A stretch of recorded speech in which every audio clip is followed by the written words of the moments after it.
The end of Sri Lanka's conflict in 2009, which for over 30 years drained human and physical resources, invited rapid economic development. The country faced challenges and opportunities from a volatile world economy and a region caught up in geopolitical tensions. With key export markets weakened due to the global financial crisis, Sri Lanka chose to pursue an ambitious, public investment-led infrastructure push to deliver economic growth and consolidate peace. Ample liquidity in global financial markets and investors seeking higher yields in emerging economies helped, as did the emergence of China as a new source of development finance.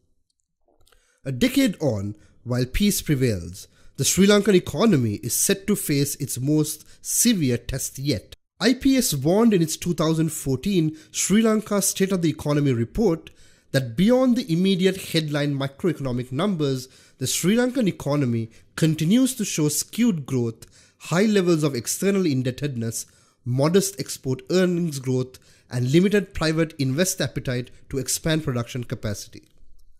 A shift towards an export-driven, private investment-led economic strategy in 2015 has delivered only limited results. Sri Lanka's declining export share of GDP and export share in global markets are yet to reverse decisively. The country has not seen sustained growth in foreign direct investment to manufacturing and services sectors. Meanwhile, political developments in the Middle East threaten the steady inflow of remittance earnings. Sri Lanka's tourism sector is performing reasonably but can do better. Many medium-term constraints on growth need attention. A growing aging population holds dire implications for labour productivity, socio-economic vulnerabilities, and fiscal policy. Further, tackling low female labour force participation is a priority. A recent labour demand survey reveals the skills gap in the labour market, with nearly 500,000 vacancies existing in the private sector, but most are in manual jobs. Sri Lanka's educated youth are not interested in these jobs, but they lack vital skills demanded by white-collar employers, such as computer literacy and fluency in English.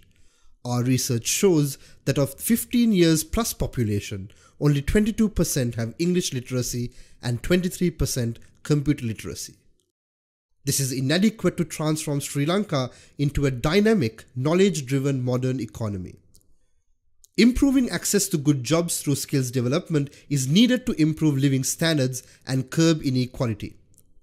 IPS research suggests that while substantive progress has been made in tackling absolute poverty, post-war income inequality is rising. The growing elderly population will add to these inequities if they are not adequately protected by social safety nets. Meanwhile, extreme weather conditions in Sri Lanka remind us of the pockets of poverty across the country's rural agrarian base. The resultant crop failure dragged GDP growth to 3% in 2017. The impacts on the agricultural poor are unceasing in this era of climate change and natural disasters. Thus, the challenges to lift Sri Lanka's medium-term growth are many. Some difficult reforms are already underway. Changes to the tax regime are yielding positive fiscal gains.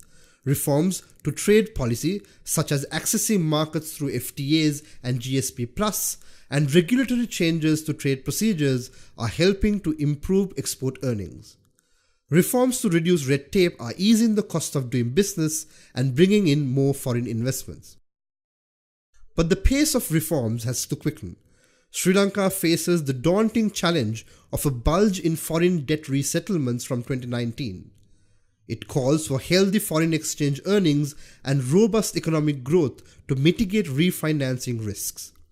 Here, the global economy offers opportunities thanks to a strong synchronized economic recovery, but rising oil prices and interest rate tightening in capital markets pose challenges. Sri Lanka's post-war experience shows that exploiting new opportunities in a turbulent world economy while coping with adverse shocks has not been easy. It raises some fundamental questions. How can a resource-depleted post-war economy deliver broad, inclusive growth? How can it attract capital and assistance for rapid economic development?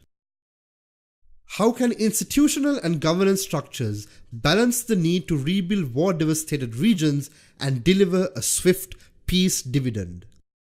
How can low-income small economies build political goodwill and support in a region increasingly caught up in geopolitical rivalries?